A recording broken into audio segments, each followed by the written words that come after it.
Wir würden es jetzt einfach mal ohne Ton teilen. Wir gucken mal, ob es blöd wäre, ja. Und ohne Mhm. Videooptimierung. Okay, also ist ja auf jeden Fall schon geshared. Und jetzt einfach mal weiterklicken, gucken, ob es funktioniert.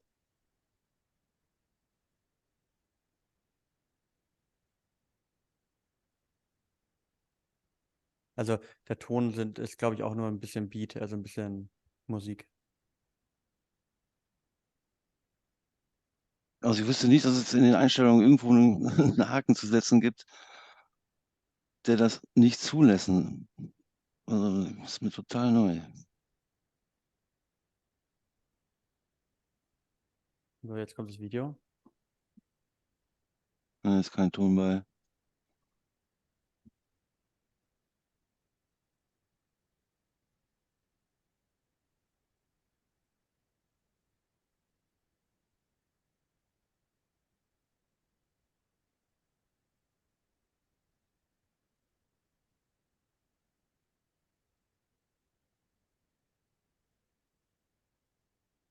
So, ich habe mein Mikro jetzt wieder angemacht. Ich wollte nicht anhalten, während das Ja, Video läuft. Der Ton ja. wurde geshared, ne?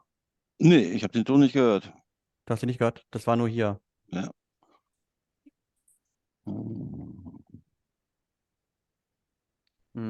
Sebastian, hast du es gehört? Du sollst jetzt noch mal probieren. So, versuch mal. Meinst du, es geht jetzt?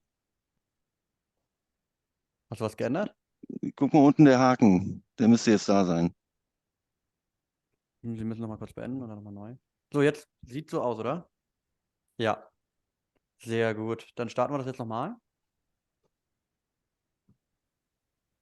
Und ich mute mein Mikrofon und sag mal bitte danach Bescheid, Ja, ob der Ton kommt, ja? ja.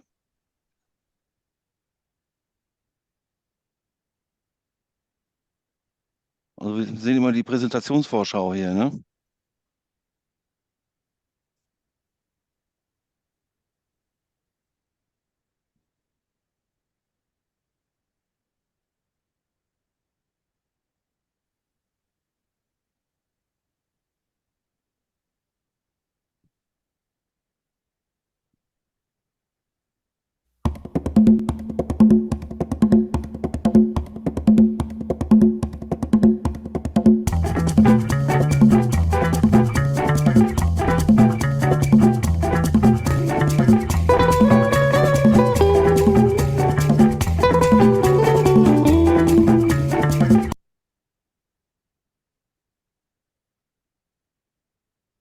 Ja, Ton war da. Okay, das passt schon mal, aber man hat noch irgendwie die falsche Ansicht gesehen laut Kunde. Ich will noch mal ein, zwei Sachen checken. Ja, da gibt es auch ein bisschen Grafikgefutzel auf der Freigabe. Da sind so schwarze Balken drin. Die hast du auch gesehen, ne?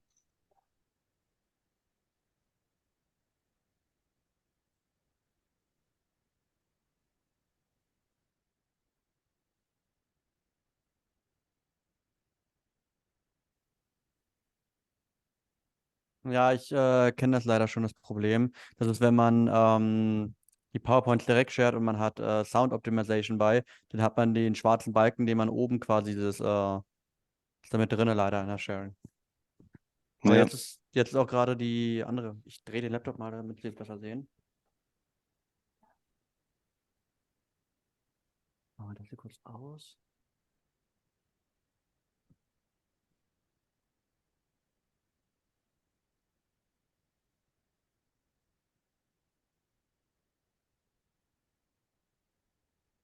Ja, starten Sie die mal ganz kurz, die Präsi. Da unten, genau. Nee, der rechte Button daneben, sorry. Ja.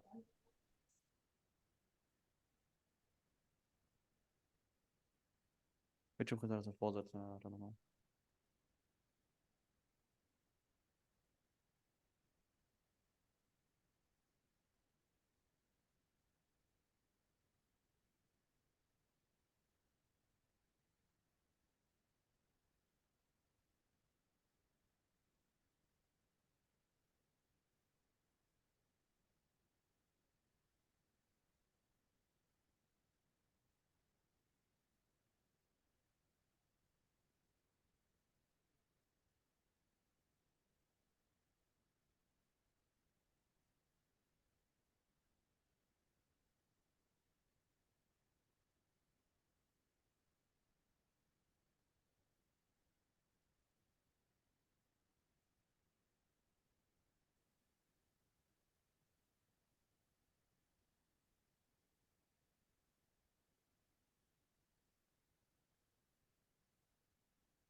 Sebastian, wir machen jetzt noch einen Try.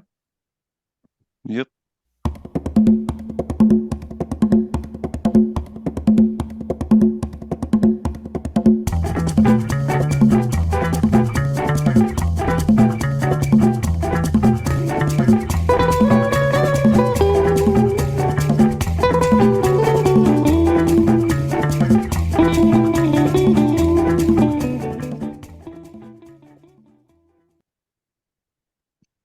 So. Rockt. Hast du noch irgendwas auszusetzen? Ich glaube, das war jetzt ganz gut. Der Das war Optimize super. for Video Button, der macht noch diese Zoom-Overlays in schwarz rüber. Ja, Keine Ahnung warum. ja, lass den weg. Nee, so war super. Alles klar, so können wir es Ja. machen. Wer zählt mich denn an? Soll ich hier Punkt 14 Uhr aufmachen oder kriege ich irgendwo einen Hinweis? Nee. Wenn keiner hier ist, brauchen wir es nicht anmachen. Wir warten darauf, dass die Ja, Frage ja, ins schon kommt. klar. Ich werde dir Bescheid geben, indem ich einmal kurz das Mikro öffne. Okay, dann machen wir es so. Ja? Ja, Und dann zähle ich rückwärts. 3, 2, 1, zack. Und dann seid ja, ihr machen online. wir so. Ja? Okay.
Eins, zwei, drei.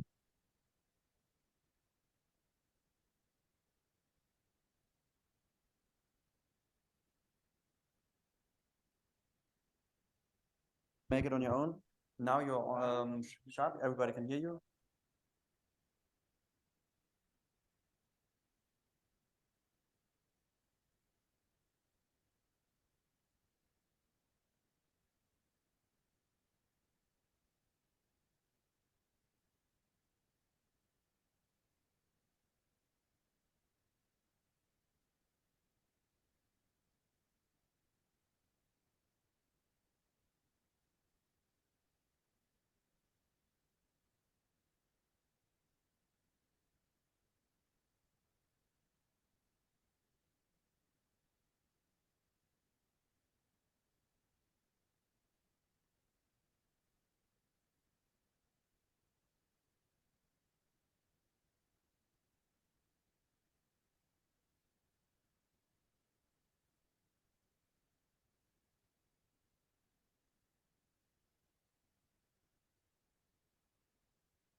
So, ja, alles klar. Ist das gut?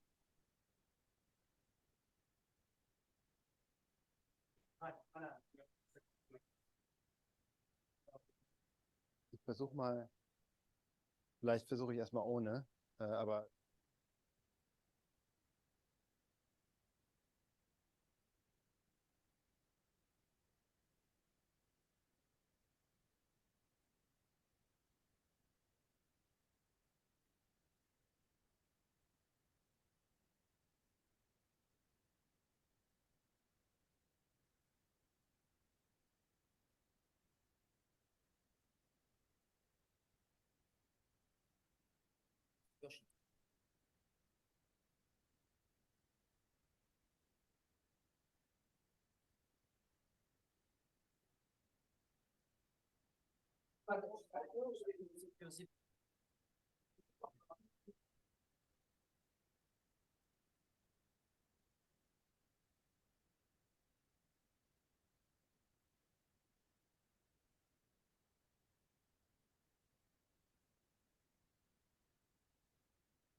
okay. Gibt es eine Sitzordnung oder? Ja, okay. Okay. Ja.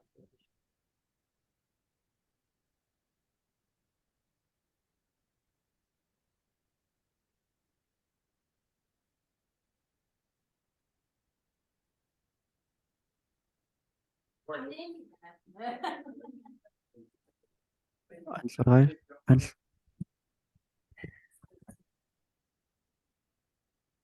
Eins, zwei, drei. Eins, zwei, drei. Eins, zwei, drei. Eins, zwei, drei. Eins, zwei, drei. Eins, zwei, drei. Eins, zwei, drei. Eins, zwei, drei.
Aber Ok. okay, Ah ouais. perfekt. Schön für dich.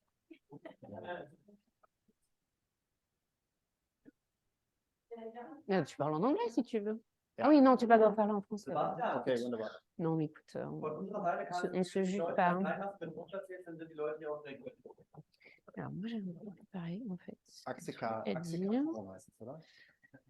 C'est assez Axeka, intéressant. Axeka Form. Non, mais tu sais, moi, je note les bonnes idées parce que sinon, je les oublie. Voilà.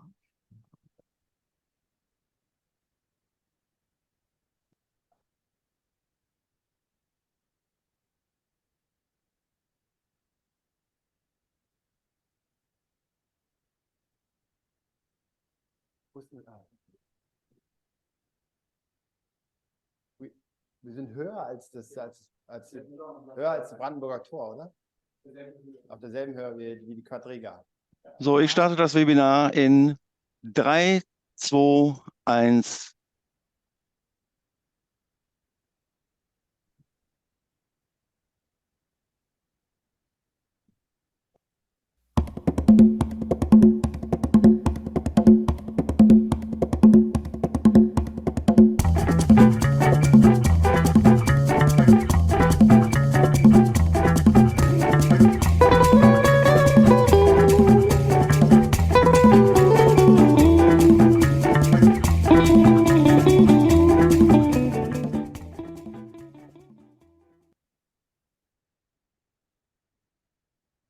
Liebe Zuschauerinnen und Zuschauer, ich begrüße Chers étudiants, je vous souhaite cordialement la bienvenue ici au centre Axia. Nous nous trouvons juste à côté de la porte de Brandebourg, au niveau de la critique. Et nous avons également le Parlement allemand, le bâtiment de Reichstag derrière nous. Nous venons de passer à peu 2 jours par rapport à des discussions sur l'agenda européen sous le titre décarbonation et de-risking. Et les deux éléments importants que nous retenons de ces discussions très intéressantes sont d'une part, cet agenda qui est très compliqué au niveau européen, qui est assez contesté, pour ainsi dire.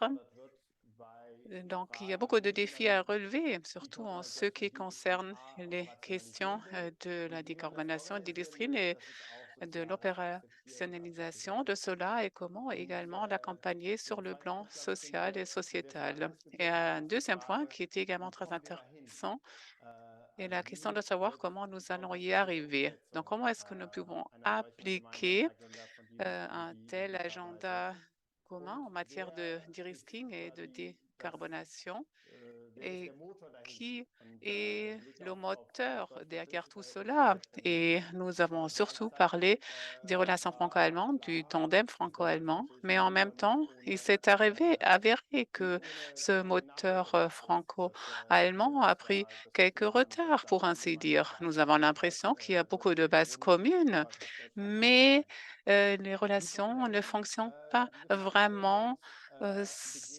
très bien, sans aucun problème. Donc voilà, nous nous trouvons devant l'année 2024. Il y aura les élections européennes en juin et nous avons donc également pris en compte des débats par rapport aux élections européennes. Nous voulons également en discuter ici, donc les débats menés en Allemagne, en France, mais aussi dans d'autres pays européens.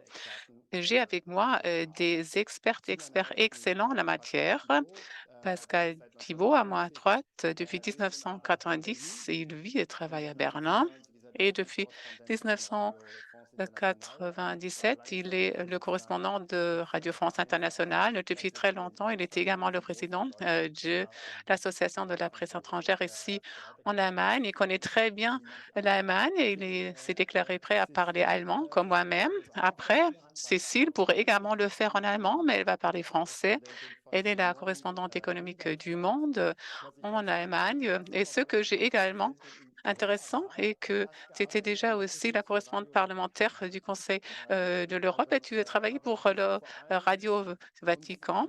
Et oui, et on te connaît aussi en tant que personne qui connaît très bien l'économie aussi en Allemagne.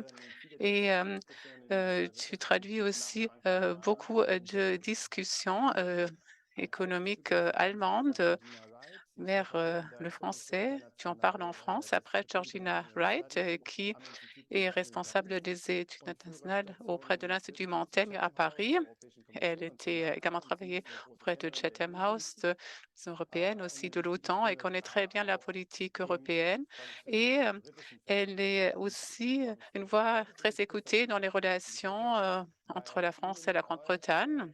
Tu vas également parler français. Donc, j'espère que tout fonctionne avec la traduction. Nous allons tout de suite commencer avec la première question. L'un des plus grands défis que nous avons discuté lors du dialogue Paris-Sarplace est la question suivante. De quoi parlera-t-on lors des élections européennes? Va-t-on parler des sujets européens ou plutôt des sujets nationaux? Donc, quelle sera la perspective en Allemagne, en France? Quelle sera la perspective des électrices et des électeurs? Que peut-on attendre des élections européennes pendant les prochains mois? Donc, nous allons commencer avec Pascal. Quelle est ton impression? Quelle est l'ambiance qui règne en la matière? Est-ce que cela va être plutôt un référendum par rapport au chancelier Scholz ou va-t-il s'agir de sujets européens? Donc, il y a encore 7 ou 8 mois jusqu'aux élections et à l'heure actuelle, je dirais que les électeurs ne sont pas très satisfaits de la situation et cela va se refléter probablement dans ces élections. Donc, ce sont des élections. Il y aura également des élections régionales dans l'Est de l'Allemagne avec des résultats très élevés de l'AfD, du parti de l'AfD. Et voilà, si l'hiver et le printemps ne vont pas améliorer un petit peu la situation en Allemagne, il y aura probablement, on aura probablement une situation dans laquelle les électeurs vont punir le gouvernement par le biais des élections. Donc, il y a beaucoup de débats et peut-être les sujets européens vont être un petit peu négligés. Donc, parlons de l'Allemagne, parlons du débat allemand.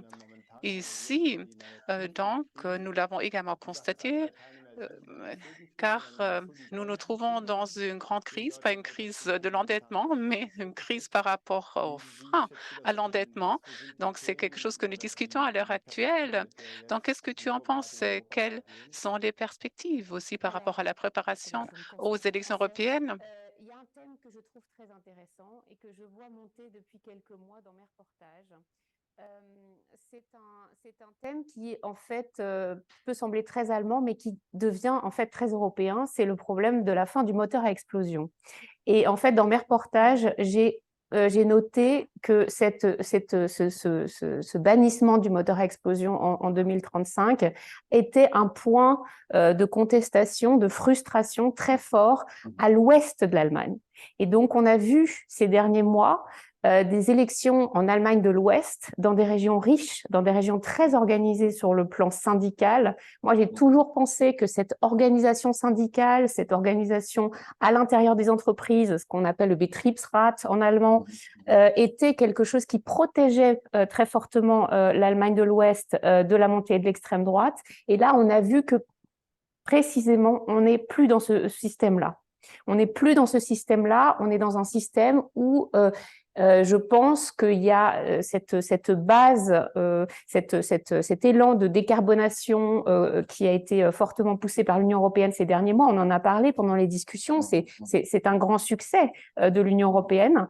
Certainement, les jeunes vont trouver ça bien, mais il y a toute une population en fait qui est très liée culturellement à l'industrie, qui sent qu'elle perd quelque chose. Et ça, ce sentiment de perte est quelque chose que j'avais noté dans mes reportages en Allemagne de l'Est, en fait, et on sent que ce sentiment de perte, ce sentiment de traumatisme d'être les perdants de cette transition est en train de monter. C'est ce que je dirais. Donc, c'est en fait un thème, on voit très bien que ce sont des thèmes européens en réalité, mais qui ont un fort effet sur la vie quotidienne des gens et en tout cas leur capacité à se projeter dans un avenir. Et ça, je pense que ça manque profondément dans le narratif, dans la façon de communiquer des politiques allemands et du gouvernement en particulier, cette capacité de rassurer et en tout cas de dresser en fait les contours d'un futur qui soit un bon futur, qui soit un futur où ils ne sont pas des perdants.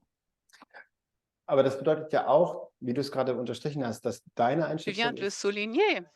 Tu as l'impression qu'il va s'agir finalement aussi de questions européennes, car ce banc du moteur de combustion était finalement une décision européenne. Et c'est Ursula von der Leyen qui a également l'avancée en tant que présidente de la Commission européenne. Donc, quelle est ton impression? Va-t-on également parler de la politique climatique au niveau européen? Quelles sont les conséquences?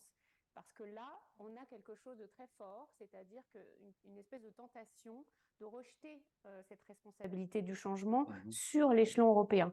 Mais on voit très bien que c'est une responsabilité des partis allemands, et notamment du SPD, du Parti social-démocrate, qui devrait être en mesure de garder les gens. Et donc là, à la journée, au congrès de IG Metall, qui avait lieu cette année au mois d'octobre, où j'étais, c'était quand même un des grands sujets.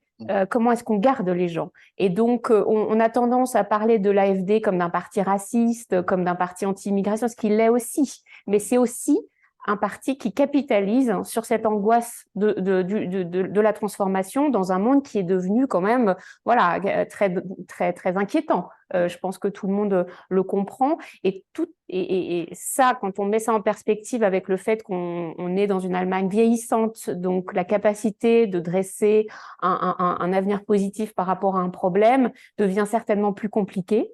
La capacité à s'adapter à un changement, à des changements qui sont de plus en plus rapides. Quand on pense au moteur explosion, mais on peut aussi penser à l'intelligence artificielle qui est le prochain turnaround important technologique. Donc, tout ça, je pense, nourrit des inquiétudes très fortes. Et comme je dis, c'est la première fois que je vois voilà, des déclarations de gens qui sont des ingénieurs, qui gagnent très bien leur vie, qui ont une vie très confortable et qui nient le changement climatique et qui disent, ça c'est une chose que je voulais dire, un argument qui a été utilisé par Jens Spahn dans son intervention hier, très intéressante, vraiment, il fallait l'entendre, qui dit, voilà, on était avec le moteur à explosion à des années-lumière devant les Chinois. Les Chinois nous disaient on ne pourra jamais faire aussi bien et on leur fait le plaisir de passer au moteur électrique. Et donc, si lui, il le dit, c'est quelque chose que moi, j'avais déjà entendu, que j'imaginais presque, voilà, presque minoritaire ou exagéré, etc., parce qu'on va arriver à faire des voitures électriques quand même en Allemagne, on va y arriver. Mais cette espèce voilà, ils ont décidé de nous livrer aux Chinois. Ça, c'est quelque chose quand même que moi, je n'avais jamais entendu. Vielen Dank. Georgina, wie nimmst du das in Frankreich wahr, die Debatte? Sind das nationale Themen, die wir wahrscheinlich Quelle erwarten? est ta perception en France? S'agit-il avant tout de sujets nationaux? Est-ce qu'il s'agira d'un grand référendum par rapport à la politique d'Emmanuel Macron? Quelle est ton appréciation? S'agit-il avant tout de sujets nationaux qui sont à l'ordre du jour? Merci beaucoup, Jacques Delors, pour l'invitation et merci aux interprètes parce que sans vous, je ne pourrais pas comprendre la question. Donc merci beaucoup. Bon, je pense que l'élection européenne ne suscite pas grand intérêt pour l'instant en France. Mais la campagne se dessine. On voit notamment le Rassemblement national qui a déjà présenté des idées de mandat et d'agenda politique pour les élections. On a évidemment le groupe Renaissance qui soutient très pleinement l'agenda du président. Donc, il y a une mobilisation, mais pour l'instant, elle est assez faible. Et voilà, moi, j'ai été particulièrement frappée ces 2 derniers jours du contraste entre ce que la Commission considère vraiment, la Commission européenne considère être les grands sujets importants qui vont être vraiment très déterminants pour l'avenir de l'Union européenne lors du prochain mandat. Et ça, c'est les questions évidemment de sécurité européenne avec la guerre en Ukraine, les grandes questions d'élargissement. Comment est-ce qu'on peut élargir et être un jour une union à 35 ou 36, tout en permettant à l'Union européenne de continuer à fonctionner. Et puis, la grande question de compétitivité. Elle est très présente en Allemagne, elle est très présente en France. On a la Chine, les États-Unis qui ont des politiques industrielles très, très interventionnistes. Comment est-ce qu'on réagit et comment est-ce qu'on assure la compétitivité européenne en long terme? Mais quand on regarde les sondages, ce ne sont pas du tout, comme disaient très justement tous les deux, ce ne sont pas du tout les sujets qui préoccupent l'électorat européen au quotidien. Là, on est beaucoup plus sur les questions d'immigration, qui, je pense, vont devenir beaucoup plus importantes ces prochains mois. Le coût ou le prix à payer pour la transition énergétique, je vous rejoins complètement. C'est quelque chose qu'on entend beaucoup. Et que finalement, est-ce que l'Union européenne a son mandat pour vraiment mettre en œuvre son fameux Green Deal? Et puis, les questions évidemment de pouvoir d'achat. C'est-à-dire que les gens, il y a un malaise au niveau de la société où les gens ont l'impression d'être moins dans le contrôle. Et donc, finalement, on reboucle à l'Union européenne et c'est de savoir, mais l'Union européenne, quel rôle peut-elle jouer et comment est-ce qu'elle peut aider les citoyens à faire face à tous ces défis. Alors, en France, ce sera très clairement une des grandes élections, je pense même la seule élection nationale avant 2027. C'est très clairement un référendum aussi sur l'agenda du président Macron. Alors, on a un président français qui est très, très pro-européen, qui en 2017 avait fait un grand discours de la Sorbonne où il avait émis un nombre de propositions de réformes. Beaucoup ont été mises à l'œuvre. Et la question est de savoir pour la suite qu'est-ce qui va se passer. Et je pense qu'en France, on risque d'avoir effectivement encore plus de présence ou représentation au sein du Parlement européen de partis plutôt dits extrémistes. Et je pense pour l'instant, ce qui est intéressant, et je vais terminer là-dessus, c'est que le Rassemblement national, par exemple, semble avoir un agenda européen qui est très clair, c'est-à-dire moins de pouvoir au niveau européen. Alors que je pense que c'est plus difficile pour les Républicains, le Parti socialiste et même Renaissance d'avoir un agenda qui soit, ou un message qui soit aussi clair. Alors évidemment, on a des mois maintenant de campagne, on pourra le tester, on pourra demander aux différents partis comment ils comptent mettre en œuvre leur agenda. Mais je pense que ça va être une élection pas facile, et d'autant plus que je ne sais pas l'intérêt que ça va susciter au sein de l'UE. Super. Vielen Dank.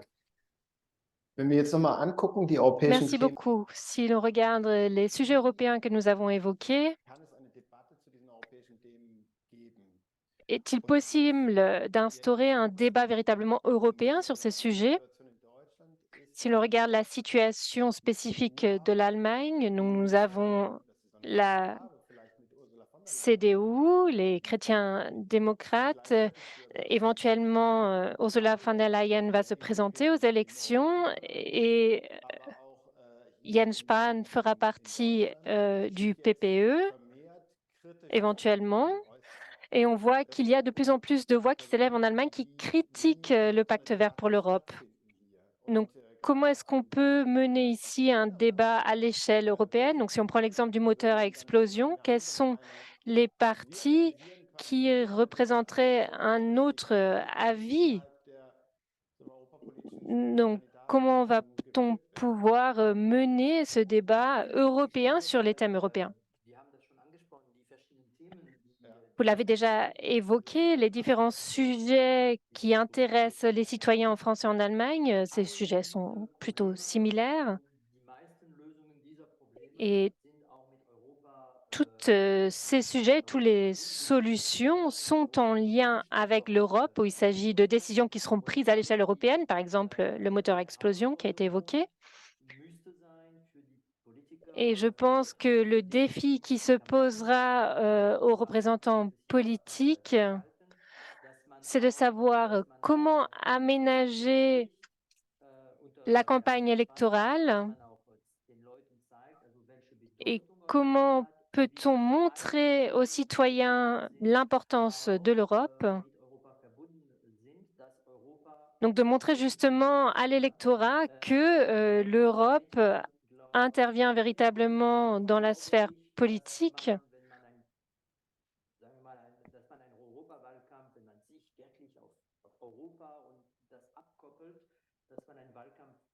Parce que le risque qui se pose, c'est si on n'arrive pas à relier cette dimension européenne à la dimension nationale, c'est que l'électorat ne s'intéressera pas en fait à ces élections. Et je pense qu'il est important de montrer au cours de la campagne que ce qui est discuté au sein de la Commission, au sein du Parlement européen, a véritablement une influence sur la vie quotidienne des gens et sur la sphère politique nationale. Donc, la lutte contre le Covid est un bon exemple, en fait, pour montrer l'importance du rôle joué par l'Europe par rapport au fonds de relance. Donc, on peut montrer de la sorte que l'Europe joue un rôle important, également la question budgétaire, avec les problèmes auxquels, les difficultés auxquelles sont confrontées l'Allemagne. Donc, comment régler ces questions-là avec la décision du Conseil constitutionnel qui a refusé le fait que le blocage budgétaire, le frein à l'endettement ne soit pas appliqué. Donc, il est important d'expliquer véritablement aux électeurs que l'Europe peut apporter des réponses aux problèmes quotidiens qui se posent et montrer également qu'il est important de s'intéresser à l'Europe pour assurer son futur face à la Chine et aux États-Unis. Donc, je pense qu'il faudra faire preuve ici de beaucoup de pédagogie pour réussir à atteindre les citoyens et les citoyennes,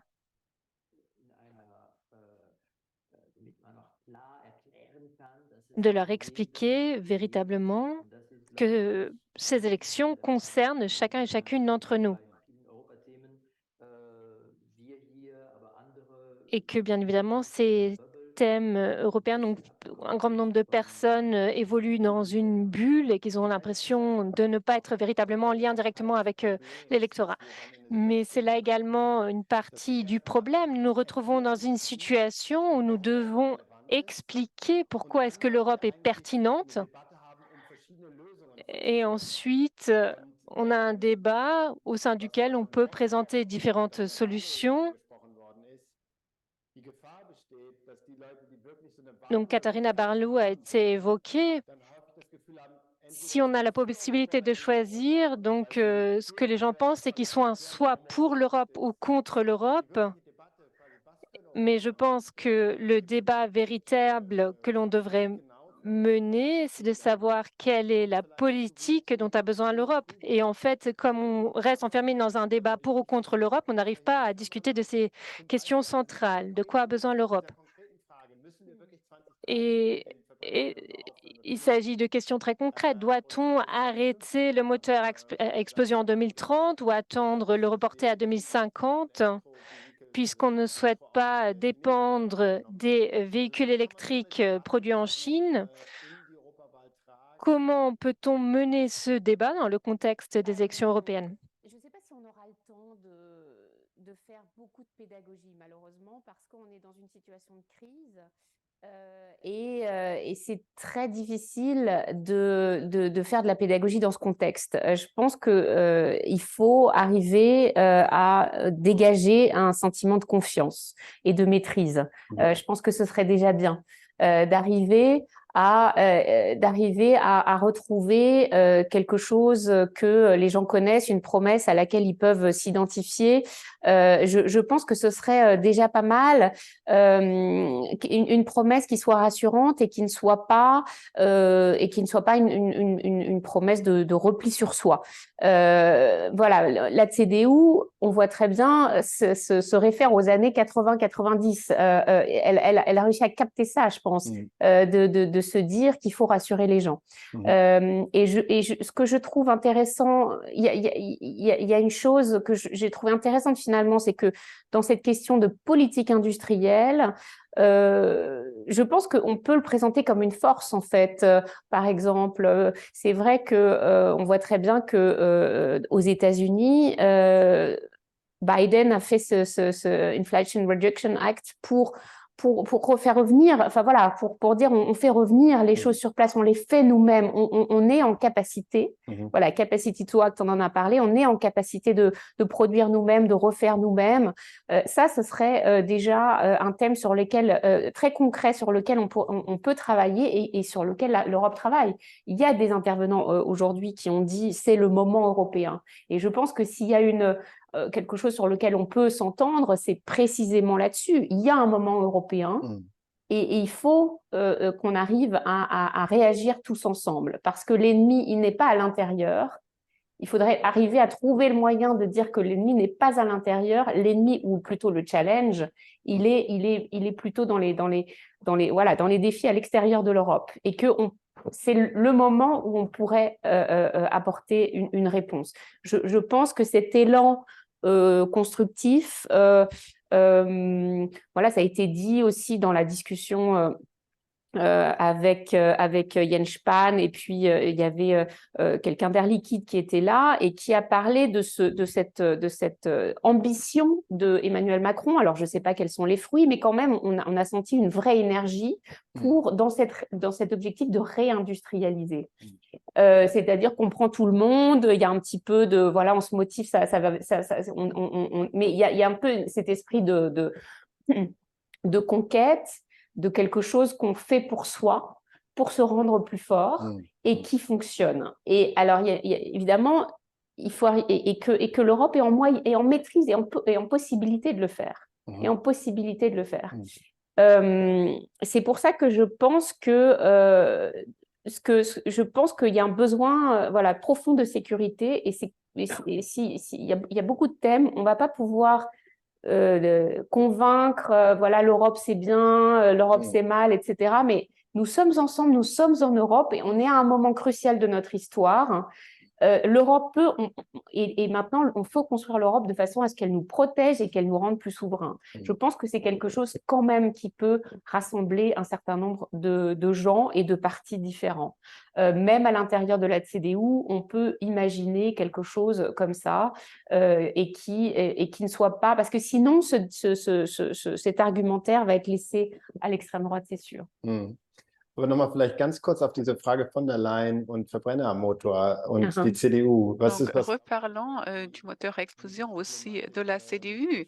Donc, est-ce qu'ils vont gérer cette problématique particulière?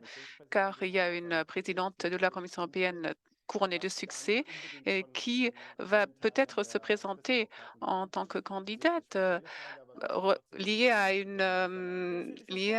des sujets qui ne sont pas fortement partagés avec la CDU. Ce virage populiste, quoi, c'est vraiment donner aux gens ce qu'ils ont envie d'entendre et dire voilà, pointer le coupable, mais on sait très bien que le train, il est déjà là, et puis tous les constructeurs se sont mis déjà il y a longtemps, et on est en train d'organiser des technologies, et il n'y a pas du tout, c'est pas du tout trop tard, en fait. C'est pas du tout, de même que sur l'intelligence artificielle, les grands experts disent, mais c'est pas du tout trop tard. Et simplement, je sais pas, il y aura peut-être, alors peut-être, alors le décalé, c'est vrai que cette limite de 2035 est quand même assez rude, ça vient demain, mais disons que le mouvement a déjà commencé, en fait. Et donc, revenir en arrière, je pense que ce serait assez contre-productif. Il faut arriver à intégrer quelque chose, un discours qui soit rassurant. Et je pense qu'il y a les moyens de le faire. Le SPD peut le faire, c'est ce qu'on attend d'eux. Alors, est-ce qu'il faut faire une pause ? De dire, voilà, c'est ce qu'on entend aussi beaucoup, la pause réglementaire, etc. On en a beaucoup parlé. Est-ce qu'il faut faire une pause dans cette peut-être mise en danger de nos acquis industriels? C'est une question qui se pose. Pas une pause écologique, mais disons une pause... Enfin, pas une pause dans les ambitions, mais peut-être que prendre en compte le temps de la transition, peut-être. Mais je pense vraiment qu'il s'agit de quelque chose qui doit être expliqué. Et je pense que l'industrie est déjà en cours, est déjà en train et voilà, et a déjà ses premiers succès, en fait. Voilà.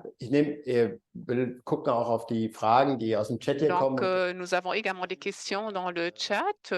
Et voilà une question a fait référence justement à cela. Donc, quelle est la réaction de la gauche par rapport à la critique de cette transition verte? Et ce que tu viens de dire fait référence à la question suivante. Donc, comment nous pouvons avoir une garantie pour une dimension sociale pour les travailleurs, mais aussi pour l'industrie en ce qui concerne le changement climatique? Donc, ce sont peut-être des sujets qui sont plutôt repris par la gauche ou par le SPD. On n'en a pas parlé, mais Sarah Wagenknecht, le Bündnis, l'Alliance Sarah Wagenknecht, à gauche de la gauche, quand on regarde ces clips, elle ne montre que l'industrie très enfin voilà, la energy intensive, donc les énergies intensives en énergie.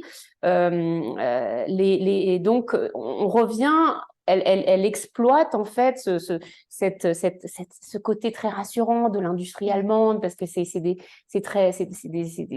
transformations de long terme, et puis c'était notre richesse, notre savoir-faire, notre identité, et donc elle exploite cette angoisse du changement en fait. Mais il faut arriver à dire que le changement est intéressant et positif, et qu'on a absolument des choses à opposer. On est absolument technologiquement voilà. Mais donc, je pense qu'à gauche, il y a déjà ce shift-là, il y a ce problème-là. Et je pense que Sarah Wagenknecht a complètement compris cette angoisse-là. Et que Die Linke, la traditionnelle, qui, eux, sont pour plus d'écologie, pour des questions d'identité, de LGBT, en tout cas sur ces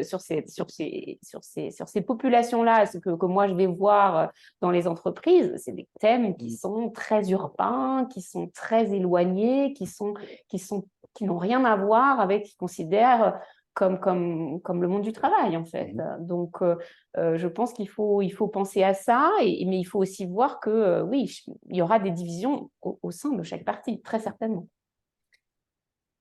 Lass uns doch mal nach Frankreich gehen und gucken, was sind Regardons vers la France.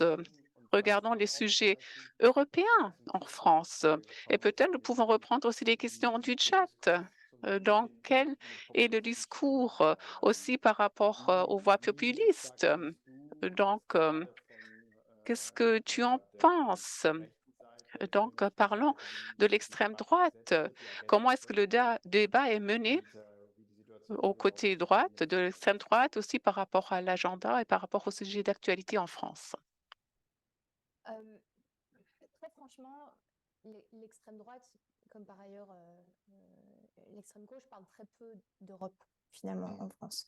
Je disais, la campagne se dessine et on a vu une évolution de la position de Madame Le Pen, qui est quand même partie du Frexit où il faut que la France quitte l'euro, la zone euro, à maintenant, en fait, non, il faut qu'on reste membre de l'UE, il faut qu'on garde l'euro, mais par contre, il faut que l'Europe soit réformée. Mais au-delà de ça, il n'y a pas vraiment de précision on sait qu'il y a une revendication que la Commission, la bulle bruxelloise fait trop. Mais il n'y a pas vraiment de proposition de comment est-ce qu'on s'en détache et comment est-ce qu'on change vraiment l'Union européenne. On connaît aussi un peu le combat sur la politique énergétique et on en a beaucoup discuté ces 2 derniers jours, que finalement, on n'a pas de politique énergétique commune. On a 27 politiques énergétiques différentes. Et on l'avait vu pendant les présidentielles en France, où là, de nouveau, Madame Le Pen disait c'est fini, nous, on va plus financer l'électricité pour l'Allemagne, ils vont devoir payer plus. Donc, on voit qu'il y a des... Mais au-delà de ça, il n'y a pas vraiment un agenda très structuré. Je pense qu'il y aura beaucoup de travail pour Renaissance, donc le parti nouveau du président. C'est-à-dire, je pense, à juste titre, ils peuvent dire, bon voilà, le président Macron a été assez instrumental ces dernières années, et je le dis en tant que Française ou Française adoptive, je trouve que le débat européen n'a jamais été aussi français. On parle de souveraineté, on parle de politique industrielle, on parle de marché unique, mais on parle aussi de protéger le marché, protéger nos intérêts vitaux. Et ça, c'est en grande partie grâce à la France et aussi en grande partie, évidemment, parce que la France et l'Allemagne travaillent ensemble, même si c'est pas toujours très facile. Mais il faut aller au-delà. On peut pas juste se contenter de toutes les réussites parce qu'on vient d'en parler. Il y a beaucoup de préoccupations au niveau de notre électorat et il faut pouvoir répondre à juste titre à comment l'UE leur bénéficie. Et donc, je pense qu'il va y avoir une attente de la part du centre, mais aussi, évidemment, des Républicains et du Parti socialiste de vraiment se positionner. Et sur la question de la transition climatique, et Johannes, vous en avez beaucoup parlé là ces 2 derniers jours, c'est la redistribution. C'est-à-dire que si on a une taxe carbone, eh ben, à qui est-ce qu'elle bénéficie ou qui bénéficie d'elle? C'est pas clair. Et je pense qu'il y aura, si on veut contrer ce narratif de ça coûte trop cher, il faut arrêter, c'est de montrer comment effectivement elle peut bénéficier la société et l'Union européenne. Donc, je pense qu'il y a pas mal de combats, mais d'un point de vue, et je le dis en tant que thinker, c'est le luxe que j'ai, c'est un moment très intéressant de réfléchir à l'agenda européen, parce que c'est un moment pour l'Europe. Il y a un participant aujourd'hui qui disait, parfois on a tendance à comparer ce moment au moment 90, donc on se perd un peu dans les questions institutionnelles. Est-ce que la Commission est assez grande? Est-ce que le Conseil est trop... Enfin, alors qu'il faudrait vraiment réfléchir à un moment des années 50, c'est-à-dire des grandes politiques publiques qui vont structurer l'avenir de l'Union européenne. Et là, on bascule complètement. On parle de compétitivité vis-à-vis de la Chine et des États-Unis. On parle de l'élargissement, une Europe beaucoup plus agrandie qui pourrait avoir un rôle géopolitique beaucoup plus important. Et ça change de paradigme. Et donc, il faut accompagner nos sociétés parce que ce sont des réflexions qu'on ne peut pas, que seulement une petite bulle peut mener. Il faut vraiment que ce soit aussi inclusif que possible. Und glaubst du, dass man das schaffen kann, dass man es wirklich, ihr habt das beide Penses-tu sehr que cela va être possible? Vous avez très bien formulé tous les deux. Vous avez tous les deux dit qu'il faut être à la hauteur, qu'il faut être à même de répondre à ces grandes questions, d'en discuter lors de la campagne électorale. Et là, on pourrait également parler de ce que tu viens de dire, Pascal. Il ne s'agit pas tout simplement de didactique, de pédagogie. Non, il faut que les personnes comprennent quels sont les grands défis qu'il faut relever au niveau européen. Mais tu voulais y répondre, Cécile. Je rebondis sur ce que disait Georgina, et puis je vois qu'il y a une question sur la question de la dette allemande, donc ce blocage un peu artificiel de la dette. Moi, je pense que ce moment et ce problème allemand est absolument significatif du problème qu'on a en Europe, c'est-à-dire que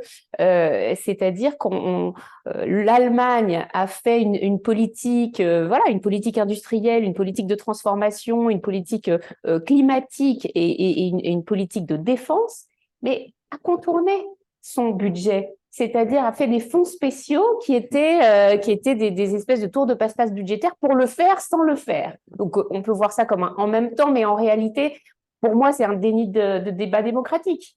Et on a ces grandes ambitions, qui sont des grandes ambitions géopolitiques, de souveraineté, effectivement, avec des accents français, mais on n'arrive pas à l'assumer. Et on pense qu'on ne va pas trouver de majorité pour ancrer peut-être un fonds, mais ancré dans la Constitution, comme on l'a fait pour le fonds de l'armée.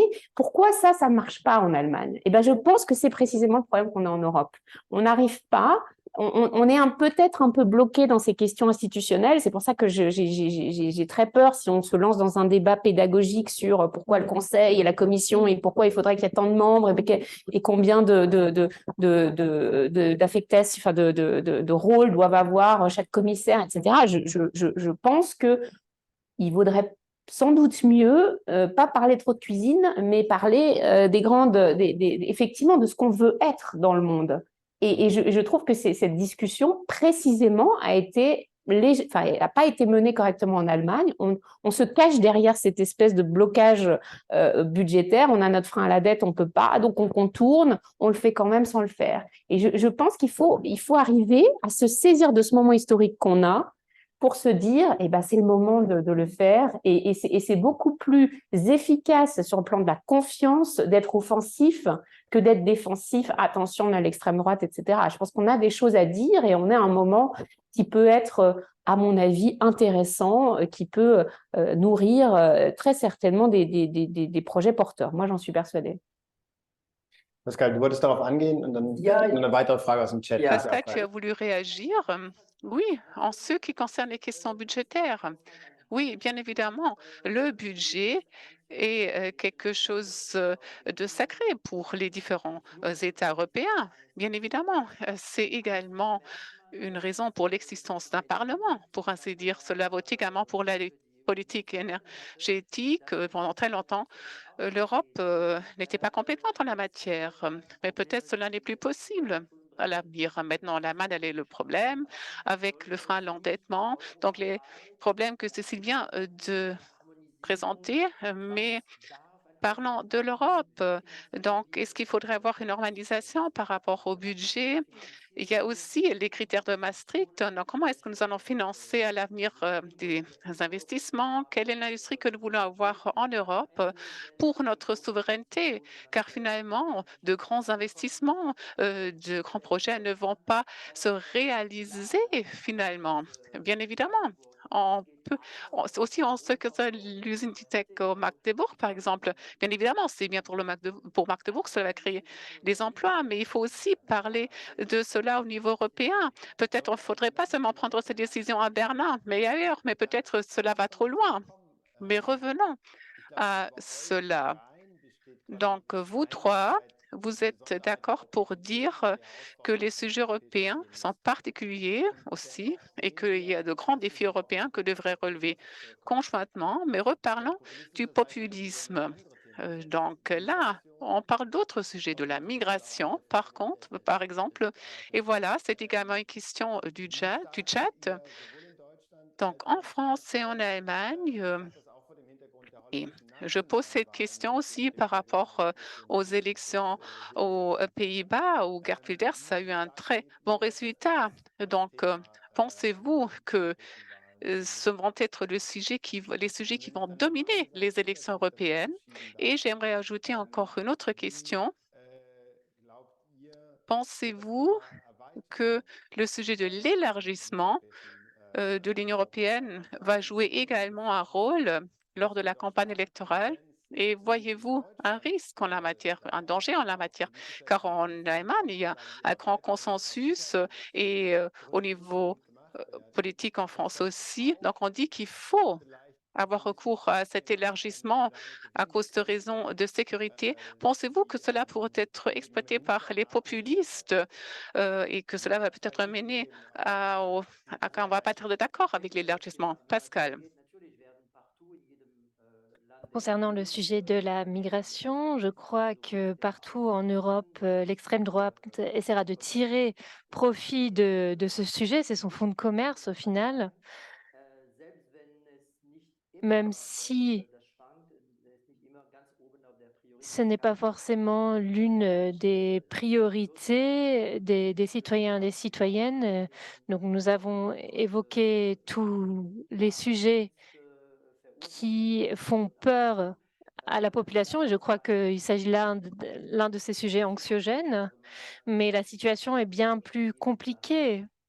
On connaît les besoins en Allemagne concernant la main-d'œuvre venue de l'étranger. C'est également un sujet beaucoup évoqué en France, la question de l'intégration. Dans quelle mesure les immigrés sont acceptés par la population? Donc, c'est un sujet extrêmement complexe. On verra si la politique migratoire plus restrictive du gouvernement allemand à l'échelle nationale, mais également au niveau européen, est-ce que cette politique restrictive fera en sorte que l'extrême droite perdra des voix? Donc, on verra quelles seront les conséquences de cette politique plus restrictive. En tout cas, elle jouera un rôle, c'est évident. Par rapport à la question de l'élargissement de l'Union européenne, je crois que les personnes qui sont en faveur de cet élargissement doivent se saisir, s'emparer de la question et le dire ouvertement. Il n'y a aucune raison de le cacher à l'électorat. Cela peut entraîner, susciter des inquiétudes.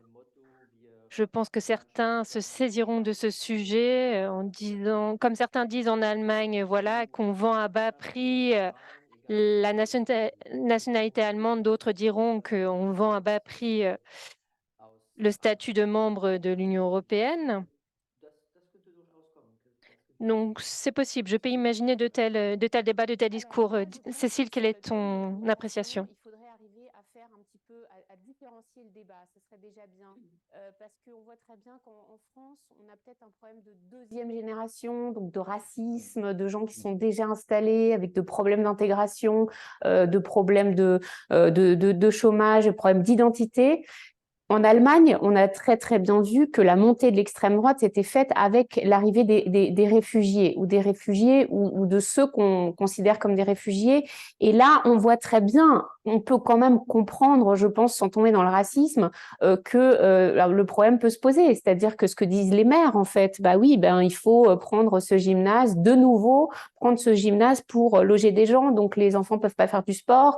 Il va falloir dépenser l'argent public pour rénover des maisons pour pouvoir les loger, donc ça fait qu'on doit renoncer à certains projets. Ça, je trouve que c'est quand même compréhensible du point de vue local. Quand ça bloque localement et que ce sont des gens parfaitement raisonnables qui soulèvent des problèmes, c'est quand même très compliqué de nier en fait ces problèmes qui se posent réellement. Je pense que le politique en Allemagne a réagi un petit peu tard en disant on a besoin en mélangeant le besoin de main-d'œuvre avec l'ouverture vis-à-vis des réfugiés et le fait d'être généreux, et puis voilà, l'immigration qui est parfois illégale, qui est parfois pas forcément justifiée sur ces points de vue-là. C'est pas des gens forcément qui sont en danger de mort, c'est pas forcément des gens qui peuvent travailler. Donc, le fait d'avoir tout mélangé a donné un flanc à l'extrême droite extrêmement dangereux. C'est pour ça que je pense qu'il faut quand même investir. Katharina Berlet le disait, il faut réinvestir la discussion sur le sujet. Sans gros tabou, il y a ceux qui sont contre l'immigration, parce que là, on va perdre les gens, c'est sûr. Et on va les perdre pour longtemps. Et donc, je pense que c'est très, très important d'arriver à se remettre sur le sujet, de dire on n'accepte pas tout, on a nos limites. Et je pense que cette question de la limite et des limites peut-être floues, c'est la même chose qui va se poser finalement avec les frontières de l'Union européenne. Bon, c'est un problème ancien. Hein. La France, traditionnellement, n'était pas très favorable à l'élargissement. Donc, il va falloir discuter ce sujet en parlant des limites, en parlant il va falloir trouver quelque chose qui rassure les gens. On le fait pour notre sécurité. Peut-être on se met des garde-fous sur cette intégration.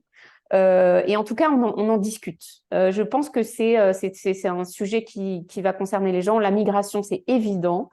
Il faut que les partis hors à extrême droite en parlent sans tomber sans polarisation, sans excessif. Il faut arriver à dire oui, c'est pas facile. Et c'est pas facile pour les gens qui arrivent et pour les gens qui reçoivent. C'est pas facile quand une aire de jeu est plus utilisable. C'est pas facile quand... En fait, il y va de la stabilité des structures sociales. Je crois que c'est ça. Et ça se règle pas avec de l'argent. Ça se règle en expliquant et ça se règle en prenant des mesures concrètes. Georgina, du möchtest darauf eingehen? Die Frage Georgina, tu veux aborder également cette question, la question de la migration et de l'élargissement de l'Union européenne par rapport à la France surtout? Rapidement, parce que je pense que tout a été dit, il ne faut en tout cas pas laisser l'extrême droite s'emparer du sujet. Et on l'a vu un peu dans l'élection aux Pays-Bas. C'est une élection, on savait qu'elle arrivait, elle se préparait de longue date. Et en fait, il y a eu le parti de centre-droit qui s'est emparé du sujet un peu plus tardivement, qui n'avait pas justement ce message de dire d'empathie, finalement, de dire on comprend les frustrations. Mais par contre, on pense que l'extrême droite n'a pas la solution. Et je pense qu'on peut, ça c'est primordial, c'est de ne pas laisser seulement l'extrême droite s'emparer du sujet. Sur l'élargissement, je rajouterais seulement, je ne pense pas non plus que ça va être un sujet structurant pour l'élection. Par contre, je pense qu'effectivement, il faut déjà accompagner nos sociétés. Il ne faut pas oublier que dans le traité européen prévoit un vote au niveau national. C'est-à-dire qu'une fois qu'il y a toutes les négociations, etc., puis le Conseil, qui est le groupe des 27 États membres, donne son avis, le Parlement européen va voter, mais les parlements nationaux aussi.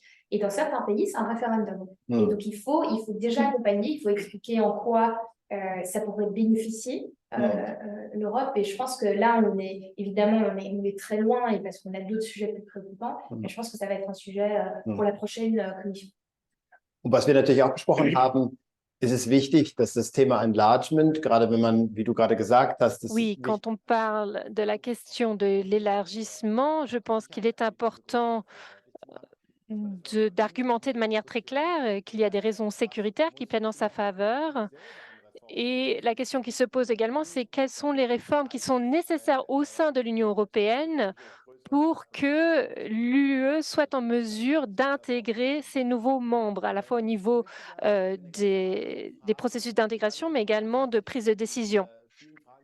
Je vous remercie pour les nombreuses questions que vous nous posez. Malheureusement, nous ne pourrons pas répondre à toutes ces questions. Donc, on a essayé d'y répondre ici et là. Il y a eu toute une série de questions concernant le sujet de la démocratie.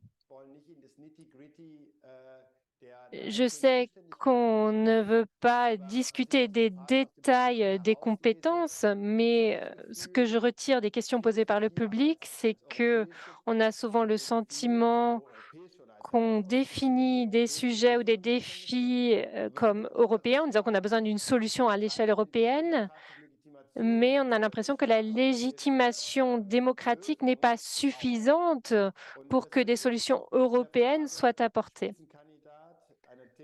Donc, la question qui se pose pour moi, c'est la question des têtes de liste. question qui a été fortement discutée en Allemagne. Est-ce que cela ne va pas entraîner de déception? Donc, en 2015, M. Juncker est devenu le président de la Commission. Donc, en Allemagne, il y a eu une forte pression disant il deviendra président s'il obtient suffisamment de voix. Ensuite, le principe appliqué pour la désignation d'Ursula von der Leyen a été un autre. Donc, la question des têtes de liste, est-ce que, d'après vous, c'est un élément important? Et au-delà de ça, est-ce que ces élections européennes suffisent pour accorder une légitimation démocratique à la Commission dont elle a besoin pour pouvoir répondre à ces défis? Donc, je sais qu'il s'agit là d'une question très complexe, mais je pense que voilà, les questions qui sont posées par le public, c'est justement la question de la démocratie à l'échelle supranationale. Donc, peut-être qu'on va commencer par toi, Georgina, et ensuite, on parlera la parole à Cécile ou Pascal. Moi, je ne suis pas convaincue que c'est la réponse à un enthousiasme pour les élections européennes. Je pense que si on veut réellement avoir des têtes de liste, il faut aussi qu'il y ait des primaires, il faut qu'il y ait des débats. Là, en réalité, ce qu'on a, c'est 27 élections nationales. Alors, certains votent effectivement avec l'UE en tête, mais on est très loin, je pense, de « tiens, je vais voter pour ce parti parce qu'il est représenté ». Donc, moi, je pense qu'on ne peut pas juste avoir des têtes de liste, c'est un peu peut-être une réponse institutionnelle facile. On doit réfléchir de manière beaucoup plus, c'est une élection, pourquoi est-ce qu'on ne la traite pas plus comme une élection nationale? Et quand je regarde les États-Unis, par exemple, qui organisent des primaires, il y a beaucoup plus. Ben, je pense que c'est ça, et c'est de mieux comprendre comment se positionnent les différents groupes politiques au sein de l'UE sur certains sujets. Par contre, ce qu'on a vu, et on l'a très clairement vu ces 2 derniers jours, c'est que les groupements politiques sont eux-mêmes divisés sur un tas de sujets. Donc, ça devient beaucoup plus compliqué de fédérer, je pense, des lignes très claires de la part des différents groupements politiques. Mais c'est aussi tout le charme d'une élection européenne, c'est qu'on peut y découvrir plein de nuances, mais il faut avoir le temps de s'y investir et l'intérêt pour. Donc, je pense que oui, mais je ne suis pas convaincue que tout seul, ça va résoudre le problème. Und im Endeffekt wird dann die Realpolitik zeigen, wer Kommissionspräsident wird. Ist das ein bisschen das, Mais au final, le fait que c'est la Realpolitik qui désigne la présidente de la Commission, donc on voit que le Conseil essaye de tenir compte des résultats des élections européennes, mais je pense qu'au final, on aura une situation où il s'agit d'un paquet global qui est négocié par rapport aux différents postes au sein de l'Union européenne. Est-ce que c'est comme ça que sera désigné le prochain président de la Commission? Conservateur, à minima. Et donc, on va se reconcentrer sur les États. J'imagine pas un saut fédéral ou un saut européen avec une conscience européenne. Je pense qu'on c'était déjà difficile avant et enfin, de façon réaliste, j'imagine pas que cette logique-là va être dominante. Puisque c'est pour ça qu'il faut arriver à faire en sorte que les États quand même arrivent à un consensus pour une vision de l'Europe. Je pense que ce serait déjà pas mal. Réinvestir des candidats un petit peu inconnus ou qui paraissent lointains ou qui paraissent c'est quand même très compliqué. C'est quand même très compliqué. Je pense que moi je le vois pas. Effectivement, je pense que ce serait prendre un bien grand risque de vouloir introduire une nouvelle dimension. Ce qui est dommage, mais voilà, on a quand même des crises à répétition. Je sais pas si on est mûr pour un toile saut en fait dans l'inconnu ou dans une nouvelle échelle de décision ou de vote. Je suis pas tout à fait sûre de ça. Ich glaube, solange die Europäische Union Il nicht me semble que tant que l'Union européenne ne fonctionnera pas comme une démocratie parlementaire, comme c'est le cas au niveau des pays, donc avec un parlement élu, il sera extrêmement difficile d'asseoir la légitimité démocratique. Donc, si on a un petit tête de liste, une petite tête de liste, et si au final les chefs d'État et de gouvernement choisissent de nommer quelqu'un d'autre dans un tour de passe-passe impressionnant, je crois qu'il sera difficile de renforcer la confiance portée à l'Europe. Donc, si on n'a pas de liste européenne dans les 27 pays, donc ça pourrait être un petit progrès si au sein de chaque pays, on aurait des listes portant le même nom. Donc voilà, des listes portant le nom des groupes politiques représentés au sein du Parlement. Mais même au sein de ces groupes politiques, il y a des différences très fortes. Et donc, voilà, je ne crois pas que cela pourrait fonctionner, puisque à l'heure actuelle, on voit qu'on a encore une organisation qui s'effectue à l'échelle nationale. Il est important de faire en sorte que l'on ne reproduise pas ce qui s'est passé la dernière fois, à savoir que l'on présente une tête de liste aux citoyens citoyennes et qu'au final, c'est une autre personne qui est choisie. Donc, peut-être qu'on pourrait mener des entretiens qualitatifs avec les populations européennes pour voir si cela les a traumatisés. Peut-être qu'au final, ça ne les a pas du tout intéressés. Voilà.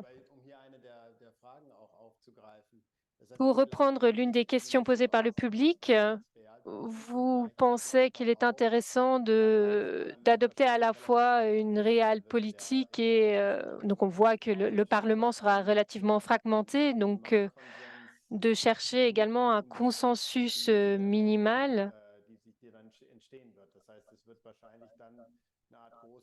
Je crois qu'il y aura sans doute une grande coalition entre les trois grands partis au sein du Parlement européen, mais également au niveau du paquet négocié par les chefs d'État et de gouvernement. Donc, il me semble que c'est ce que vous dites, c'est votre analyse. Donc, on va avoir de nouveau un paquet global montrant voilà, le consensus minimal pour répondre aux défis qui se posent à l'échelle européenne. Je crois que nous devons progressivement arriver à la fin de cet échange. Merci beaucoup pour vos contributions. J'espère beaucoup que l'on pourra se servir de ce que vous nous avez présenté comme analyse, puisque les conseils que vous nous avez donnés, tous les trois, c'est qu'il est important de faire en sorte que les sujets européens soient abordés lors de ces campagnes électorales, et cela n'est possible que si ces thèmes européens sont véritablement pertinents pour les citoyens.